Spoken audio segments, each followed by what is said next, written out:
Good morning friends, I welcome you all at your favourite YouTube channel Seema Gyan knowledge share. इस channel पर हम आपके लिए लगातार नॉलेज शेयरिंग वीडियोस अपलोड करते हैं। आज की इस वीडियो में हम राजस्थान लेबर असिस्टेंट की तैयारी करने वाले योग्य अभ्यर्थियों के लिए लेबर असिस्टेंट परीक्षा 2016 के फिजिक्स सब्जेक्ट से संबंधित इंपॉर्टेंट क्वेश्चंस को सॉल्व करने वाले हैं। इससे पहले हम दो एपिसोड्स में फिजिक्स के 10-10 करके 20 क्वेश्चन सॉल्व कर चुके हैं। लास्ट के 10 क्वेश्चंस में से दो क्वेश्चंस के आंसर फाइंड करना इम्पॉसिबल है, उनको हम साथ में डिस्कस करेंगे। आइए हम सॉल्व करते हैं। इस एपिसोड का हमारा पहला क्वेश्चन है क्वेश्चन नंबर 51। ये क्वेश्चन किरचॉफ लॉ से रिलेटेड है। इस क्वेश्चन में दिए गए परिपथ में 2 ओम, 3 ओम, 4 ओम के प्रतिरोध परस्पर श्रेणी क्रम में लगे हुए हैं। ये एक बैटरी के साथ जुड़े हुए हैं। इस बैटरी की वोल्टता 4.5 वोल्ट है। इसका आंतरिक प्रतिरोध नगण्य माना गया है। क्वेश्चन में दी गई कंडीशन के अनुसार जब हम 3 वोल्ट प्रतिरोध पर एक अन्य बैटरी जिसकी वोल्टता E है उसे समांतर क्रम में लगाते हैं तो परिपथ में विद्युत धारा में किसी प्रकार का परिवर्तन नहीं होता है। बैटरी की वोल्टता E का मान हमें ज्ञात करना है। आइए हम सोल्व करते हैं। इसके लिए हम इन दो परिपथों को दो अलग अलग लूप मानकर अध्ययन करेंगे। पहले लूप में मान लीजिए धारा का मान कैपिटल I है। जब प्रारंभ में हमने ये सेल नहीं लगाया है उस स्थिति में विद्युत धारा की गणना करेंगे। विद्युत धारा की गणना के लिए फर्स्ट लूप में विद्युत धारा यहाँ पर I प्रवाहित हो रही है, यहाँ पर I प्रवाहित होगी, यहाँ पर I प्रवाहित होगी और इस प्रकार ये सर्किट कंप्लीट होगा। इसलिए लूप संख्या 1 में किरचॉफ के द्वितीय नियम यानी कि वोल्टा नियम से जब हम बैटरी पर नेगेटिव टर्मिनल से पॉजिटिव टर्मिनल की ओर जाते हैं तो बैटरी की वोल्टता पॉजिटिव काउंट की जाएगी। यहाँ पर आप लिखेंगे 4.5 प्लस क्वांटिटी। फिर जब किसी प्रतिरोध पर हम जाते हैं तो धारा प्रवाह की दिशा में विभवपात का मान ऋणात्मक लिया जाएगा। तो विभवपात को आप लिखेंगे यहाँ पर -2i -3i -4i is equal to 0, क्योंकि यहाँ तीनों प्रतिरोधों में प्रवाहित होने वाली धारा का मान नियत है, कांस्टेंट है। इस इक्वेशन को जब आप सोल्व करेंगे 2 + 3 + 4 is equal to 9i is equal to 4.5, that is I is equal to 4.5 upon 9, that is 0.5 ampere. अब हम दूसरे लूप में जब 3 ओम प्रतिरोध के सिरों पर E वोल्टता की बैटरी इस प्रकार से जोड़ दी जाती है उस कंडीशन में लूप संख्या 2 में किरचॉफ का वोल्टता नियम लगाएंगे। प्रवाहित होने वाली धारा I का मान ज्ञात कर लिया है। ये हमें अगले लूप में वोल्टता का मान ज्ञात करने में उपयोगी होगा। आइए हम शुरू करते हैं। यहाँ पर हमने लूप की दिशा इस प्रकार से ली है कि यहाँ पर फिर से बैटरी की वोल्टता माइनस टर्मिनल से प्लस टर्मिनल की ओर लेने पर पॉजिटिव वोल्टेज E काउंट होगा। विद्युत धारा की दिशा बाएं से दाएं ओर होने के कारण 3 ओम प्रतिरोध पर विभवपात का मान -3i लेना होगा is equal to 0। Then E would be equal to 3i। I की वैल्यू 0.5 एम्पियर है। आप इसे प्रतिस्थापित करें। देन 3 मल्टीप्लाई विद 0.5, बैटरी की वोल्टता E is equals to 1.5 volt प्राप्त होगी। वोल्टेज और battery E is equals to 1.5 volt. इसलिए इस क्वेश्चन का सही आंसर होगा ऑप्शन नंबर 2, 1.5 वोल्ट। मित्रों, इस एपिसोड का अगला क्वेश्चन है क्वेश्चन नंबर 52। इस प्रश्न में तरंगों के अध्यारोपण के आधार पर तरंगों की व्यतिकरण की स्थिति पूछी गई है। इसमें पूछा गया है कि दो तरंग स्रोत S1 तथा S2 से निर्गत होने वाली तरंगों के मध्य कलांतर का मान कितना होगा तथा उन दोनों तरंगों के आयाम का मान एक दूसरे से किस प्रकार से संबंधित होगा, ये पूछा गया है। यहाँ 4 कॉम्बिनेशन दिए गए हैं ऑप्शंस के रूप में। पहला कॉम्बिनेशन है दोनों तरंगों की तीव्रता समान होनी चाहिए तथा उनके मध्य कलांतर का मान 0 होना चाहिए। दूसरा ऑप्शन है दोनों तरंगों की तीव्रता समान होनी चाहिए तथा दोनों के मध्य कलांतर का मान पाई होना चाहिए।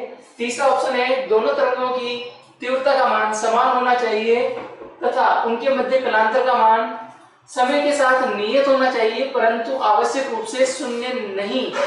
अर्थात तरंगों के मध्य कलांतर का मान 0 नहीं हो परंतु समय के साथ नियत हो तो भी व्यतिकरण का स्पष्ट पैटर्न बन सकता है या नहीं।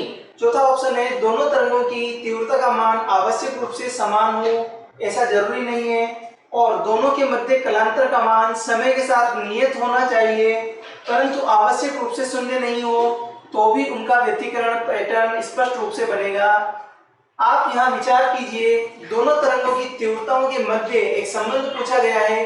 दोनों तरंगों की तीव्रता समान होने की स्थिति में दोनों तरंगों के आयाम समान होंगे। दोनों तरंगों के आयाम समान होने की स्थिति में परिणामी रूप से अधिकतम और न्यूनतम तीव्रता का अनुपात I maximum upon I minimum का मान square root of I1 plus I2 का whole square upon square root of I1 minus I2 का होल स्क्वायर प्राप्त होगा। दोनों तरंगों की तीव्रता यदि समान होगी उस स्थिति में square root of I1 minus square root of I2 का मान शून्य होगा। इस प्रकार से अधिकतम तथा न्यूनतम तीव्रताओं का अनुपात का मान अधिकतम होगा। इस प्रकार प्राप्त होने वाला व्यतिकरण पैटर्न स्पष्ट व्यतिकरण पैटर्न होगा। पर्दे पर न्यूनतम तीव्रता का मान शून्य होगा, यानी कि व्यतिकरण फ्रिंजें कुछ फ्रिंजें बिल्कुल चमकीली दिखाई देगी तथा शेष व्यतिकरण फ्रिंजें बिल्कुल डार्क दिखाई देगी, जो विनाशी व्यतिकरण के कारण बनती है। व्यतिकरण से संबंधित और डिटेल में जानकारी जानने के लिए हमारे चैनल पे तरंगों के अध्यारोपण से संबंधित वीडियो जरूर देखिए। हम ठीक से समझ गए हैं कि दोनों तरंगों के आयाम का मान समान होना चाहिए, या हम कह सकते हैं दोनों तरंगों की तीव्रता का मान समान होना चाहिए।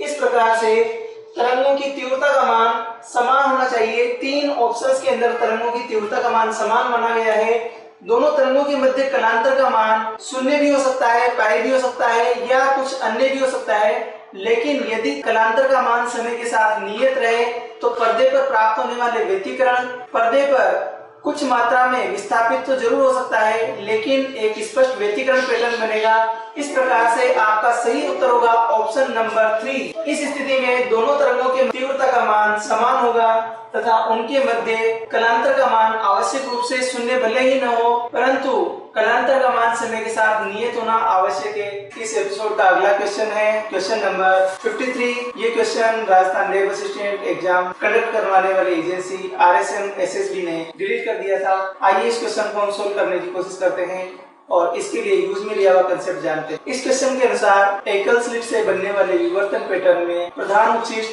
और उसके आसपास वाले दोनों और द्वितीयक उच्छिष्टों की तीव्रता का अनुपात ज्ञात करना है। इंटेंसिटी का ग्राफ दूरी के साथ इस प्रकार का दिया जाता है और इसके लिए उच्छिष्टों के लिए दिया जाने वाला formula I = I0 sin alpha upon alpha square use किया जाता है, जहां अल्फा का मान पाई m प्लस हाफ होता है। इस फॉर्मूला का यूज करके आप m का मान प्रथम द्वितीयक उच्छिष्ट के लिए m = 1 रखेंगे। इसके बाद प्राप्त होने वाले उच्छिष्ट के लिए m = 2 रखेंगे। इस प्रकार जब इस फॉर्मूला में आप m की वैल्यू पुट करेंगे और यहाँ अल्फा की वैल्यू पुट करके आप जब वैल्यू कैलकुलेट करेंगे, देन प्रथम द्वितीयक उच्छिष्ट के लिए मिलने वाली इंटेंसिटी का मान I0 4.5% प्राप्त होता है, या इसे यूं लिख सकते हैं कि I1 upon I0 would be equal to 4.5% या 1/22। द्वितीयक उच्छिष्ट के लिए दूसरे नंबर पर m = 2 के लिए मिलने वाले इसके बाद वाले द्वितीयक उच्छिष्ट का इंटेंसिटी I2 अपॉन I0 की वैल्यू 1.6% प्राप्त होती है। इस वैल्यू को आगे कैलकुलेट किया जाए तो यह वैल्यू 1/61 प्राप्त होती है। इस तरह से तृतीयक उच्छिष्ट तीसरे नंबर पर मिलने वाले द्वितीयक उच्छिष्ट का मान इंटेंसिटी I3 अपॉन I0 0.85% में प्राप्त होता है। इसकी वैल्यू आप 1/122 लिख सकते हैं। इस प्रकार पूछे गए क्वेश्चन में पैटर्न में केंद्रीय उच्छिष्ट की तीव्रता अर्थात I0 और उसके दोनों ओर पड़ने वाले प्रथम उच्छिष्ट की तीव्रता का अनुपात अर्थात I0 अपॉन I1 की वैल्यू आपको ज्ञात करनी है। I0 अपॉन I1 की वैल्यू इस क्वेश्चन से 22/1 मिलेगी। यहाँ पर दिए हुए क्वेश्चन में इस तरह का कोई भी ऑप्शन अवेलेबल नहीं है, इसलिए ये क्वेश्चन गलत है। बड़ी आश्चर्य की बात है कि इतने बड़े एग्जाम में इन अभ्यर्थियों का टाइम खराब करने के लिए कॉम्पिटिटिव एग्जाम में इस तरह के क्वेश्चन रख दिए जाते हैं। मुझे बहुत दुख होता है। आप विशेष तौर से इस तरह के क्वेश्चंस का ध्यान दीजिए और एग्जाम में जैसे ही आपको इस चीज का एहसास हो तो आप इस क्वेश्चन को छोड़कर आगे अगला क्वेश्चन सोल्व करने की कोशिश कीजिए, अपना समय बचाइए और आगे बढ़िए। इस एपिसोड का हमारा अगला क्वेश्चन है क्वेश्चन नंबर 54। इस क्वेश्चन में जल और कांच के अपवर्तनांक वायु के सापेक्ष दिए हुए हैं। जब प्रकाश की किरण कांच की स्लेब से जल में प्रवेश करती है उस स्थिति में इन दोनों की परिसीमा पर ध्रुवण कोण का मान ज्ञात करना है। ध्रुवण कोण की स्थिति हम सभी जानते हैं, IC is equal to π/2 minus critical condition में अर्थात क्रांतिक कोण की स्थिति में IC की वैल्यू π/2 माइनस R होती है। इस प्रकार tan IC would be equal to mu अर्थात अपवर्तनांक के बराबर होता है। आगे हम इस सूत्र का उपयोग करते हैं। हम जानते हैं कि वायु के सापेक्ष कांच का अपवर्तनांक का मान वायु में प्रकाश के वेग तथा कांच में प्रकाश के वेग के अनुपात के समान होता है। इसका मान यहाँ पर दिया हुआ है 1.54। इसी प्रकार वायु के सापेक्ष जल के अपवर्तनांक का मान वायु में प्रकाश के वेग अपॉन जल में प्रकाश के वेग के अनुपात के बराबर होता है। इसका मान 1.33 होता है। क्वेश्चन में अज्ञात राशि अर्थात कांच से जल में प्रवेश करने वाली पुंजिका के लिए अर्थात कांच के सापेक्ष जल के अपवर्तनांक का मान ज्ञात करना है। उस स्थिति में म्यू डैश अर्थात कांच के सापेक्ष जल के अपवर्तनांक का मान कांच में प्रकाश के वेग अपॉन जल में प्रकाश के वेग के अनुपात के बराबर होगा। इन दोनों का अनुपात ज्ञात करने के लिए आप इन सूत्रों का उपयोग करें। μ2 अपॉन μ1 की कैलकुलेशन करेंगे तो हमें प्राप्त होगा v कांच में प्रकाश का वेग अपॉन v जल में प्रकाश का वेग। इनके अनुपात का मान इस सूत्रों की सहायता से 1.33 अपॉन 1.54 प्राप्त होगा। इस पुंजिका के ध्रुवण की स्थिति में tan IC की वैल्यू 1.33 अपॉन 1.54 मिलेगी। इस प्रकार tan इनवर्स की फॉर्म में लिखने के लिए इस पुंजिका के लिए ध्रुवण कोण का मान IC would be equal to tan inverse 1.33 upon 1.54 प्राप्त होता है। इस प्रकार हमारे इस दिए हुए क्वेश्चन का सही आंसर होगा ऑप्शन नंबर 2। मित्रों, इस एपिसोड का अगला क्वेश्चन है क्वेश्चन नंबर 55। ये क्वेश्चन एक दूरबीन की आवर्धन क्षमता से संबंधित है। हम जानते हैं कि एक दूरबीन के अभिनेत्री लेंस की फोकस दूरी FE और अभिदृश्यक लेंस की फोकस दूरी यदि FO से व्यक्त की जाए तो उसकी आवर्धन क्षमता का सूत्र M is equal to FO upon FE होता है। प्रश्न में दिया गया है कि यदि नेत्रिका की फोकस दूरी 2.5 सेंटीमीटर हो अर्थात FE का मान 2.5 सेंटीमीटर है। आवर्धन क्षमता इस क्वेश्चन में दूरबीन की आवर्धन क्षमता का मान 100 है। उस स्थिति में FO upon 2.5 centimetre is equal to FO 100 multiply with 2.5 centimetre अर्थात 250 सेंटीमीटर प्राप्त होगा। इस प्रकार इस क्वेश्चन का आंसर होगा अभिदृश्यक लेंस की फोकस दूरी का मान 250 सेंटीमीटर होगा। सही आंसर होगा ऑप्शन नंबर 1 250 सेंटीमीटर। मित्रों, इस एपिसोड का अगला क्वेश्चन है क्वेश्चन नंबर 56। ये क्वेश्चन परमाणु की आयनीकरण ऊर्जा से संबंधित है। किसी परमाणु की आयनीकरण ऊर्जा का मान उस परमाणु में बाह्यतम इलेक्ट्रॉन को दी जाने वाली वह ऊर्जा जिससे वह इलेक्ट्रॉन परमाणु के नाभिक के आकर्षण बल के क्षेत्र से बिल्कुल बाहर निकल जाए या अनंत पर चला जाए, उसे उस परमाणु की आयनीकरण ऊर्जा कहते हैं। आयनीकरण ऊर्जा का मान उस इलेक्ट्रॉन की नाभिक के प्रभाव क्षेत्र में इलेक्ट्रॉन की कुल ऊर्जा के बराबर होता है। हम जानते हैं कि इलेक्ट्रॉन की कुल ऊर्जा का मान E is equal to -13.6 Z² upon n² electron volt से दिया जाता है। यह धनात्मक ऊर्जा ही उस इलेक्ट्रॉन के लिए आयनीकरण ऊर्जा के समान होगी।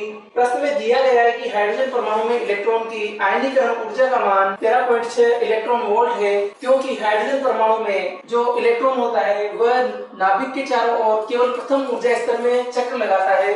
अतः हाइड्रोजन परमाणु के लिए n इज इक्वल टू 1 होगा।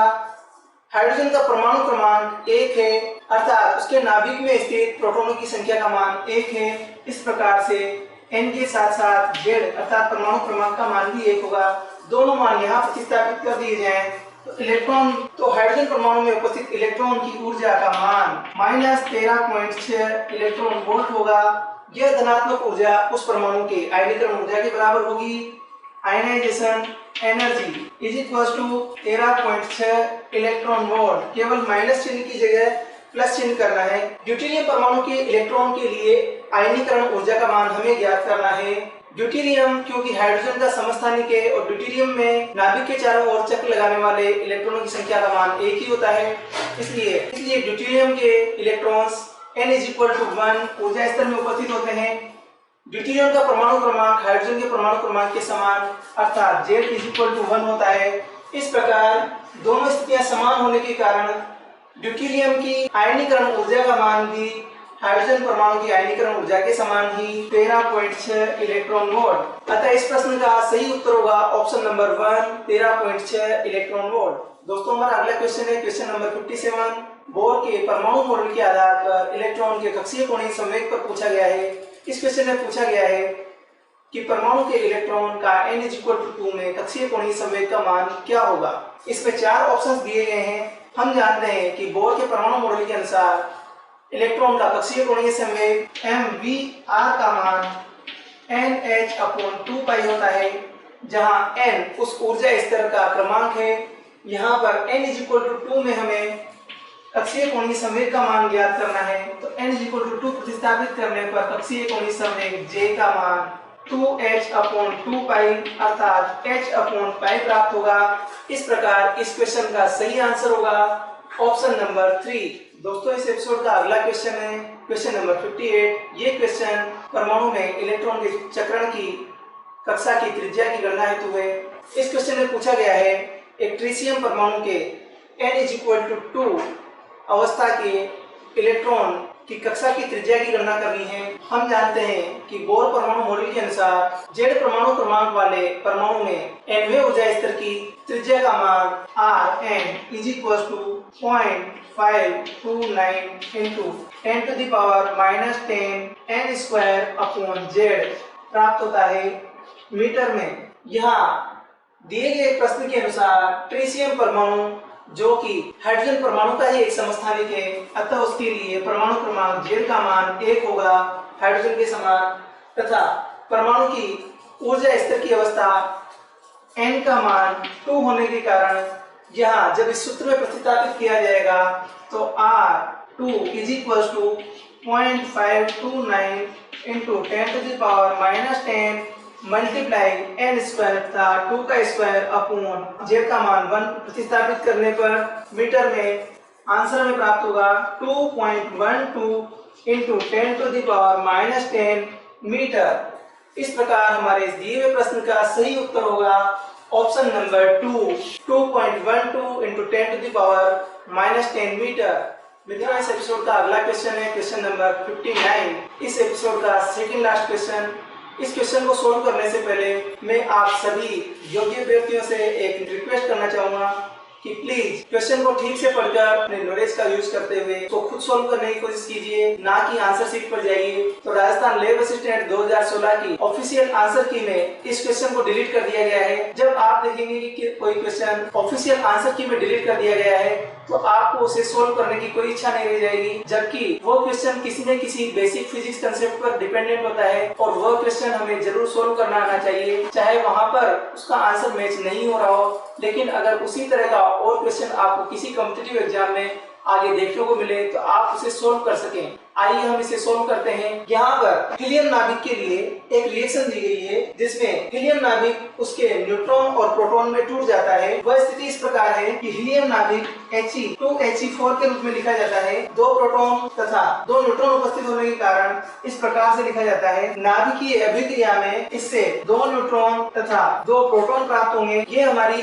न्यूक्लियर रिएक्शन है। इसमें यहाँ अंत में कोई ऊर्जा प्राप्त होगी, इसका मान धनात्मक या ऋणात्मक हो सकता है। धनात्मक ऊर्जा प्राप्त होने का अर्थ है कि इस नाभिकीय अभिक्रिया से आपको ऊर्जा प्राप्त होती है। ऋणात्मक प्राप्त होने का अर्थ है ये नाभिकीय अभिक्रिया कराने के लिए आपको बाहर से ऊर्जा देनी पड़ती है। इस प्रकार की रिएक्शन की कैलकुलेशन करने के लिए हमें यदि यहाँ हीलियम का द्रव्यमान कैपिटल M मान लिया जाए, न्यूट्रॉन का द्रव्यमान M1 मान लिया जाए, प्रोटॉन का द्रव्यमान M2 मान लिया जाए, तो नाभिकीय अभिक्रिया के प्रारंभिक कणों के कुल द्रव्यमान और नाभिकीय अभिक्रिया के बाद प्राप्त होने वाले कणों के कुल द्रव्यमान का अंतर, द्रव्यमान क्षति का मान delta M is equal to capital M minus 2 neutron अर्थात 2M1 तथा 2 प्रोटॉन अर्थात 2M2 लिखा जाएगा। यहाँ पर आप ये विभिन्न मान mu के रूप में इस समीकरण में रखने की कोशिश कीजिए। हम M1 तथा M2 का योग करते हैं, M1 plus M2 is equal to proton तथा न्यूट्रॉन के द्रव्यमान का योग कीजिए 1.008665 प्लस 1.007825, इनका योग कीजिए 94600.2। इसे 2 से मल्टीप्लाई करना होगा क्योंकि 2M1 प्लस 2M2 हमें ज्ञात करना है। न्यूट्रॉन और प्रोटॉन का कुल द्रव्यमान हमें प्राप्त होता है 2.016490। इस प्राप्त किए गए द्रव्यमान M1 प्लस M2 का मान 2 से मल्टीप्लाई किया जाए तो हमें 2M1 प्लस 2M2 की राशि प्राप्त होगी, जिसका मान 4.032980 प्राप्त होगा AMU में। तथा यहाँ पर दिया गया हीलियम का द्रव्यमान कैपिटल M का मान भी 4.032980 प्राप्त हुआ है।